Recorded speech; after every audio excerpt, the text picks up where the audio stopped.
Did you know that Michael Jordan once said about being clutch that it wasn't that he got that much better than other players under pressure, he just didn't get worse.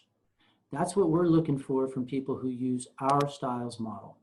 And in our model, we're actually going for more. We're going for greatness. We want people to be the best versions of themselves when the pressure hits. And to that end, we've identified one behavior per style that if they have the courage to take it on, especially when there's pressure in the environment, they'll actually grow their identity, not damage it. Now, for controls, that's empathy. Empathy is something that comes more naturally to an influence, and it's all about listening and leaning in on what other people are saying or where they're coming from. For influences, it's discipline. Influences like to take a lot of things on. Powers are inherently more disciplined and look to follow through. If influences can do that, it tends to drive up their identity over time. For power people, it's discernment. Discernment is stopping for a second, thinking about things, making sure that we have things in the right priority, those types of issues.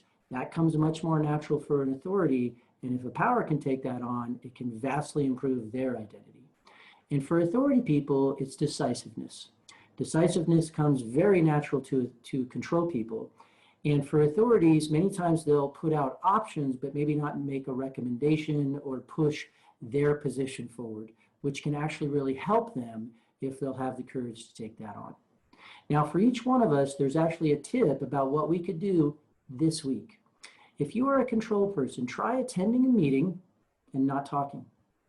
And as weird as that sounds at first, what we would want you to do there is listen for the ideas of others and notice that things can move forward without you pushing your agenda too hard onto other people. And that will help with your empathy quotient. If you're an influence person, pick 2 priorities this week and get them over the line. Push them through, get them done and dusted, and watch what starts happening to how other people interpret your dependability. If you're a power person, it's 2 things.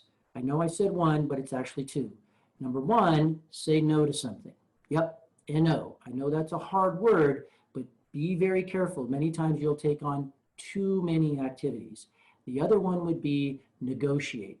Don't just say yes to the deadline. Actually take a look at your inventory of promises and negotiate the deadline.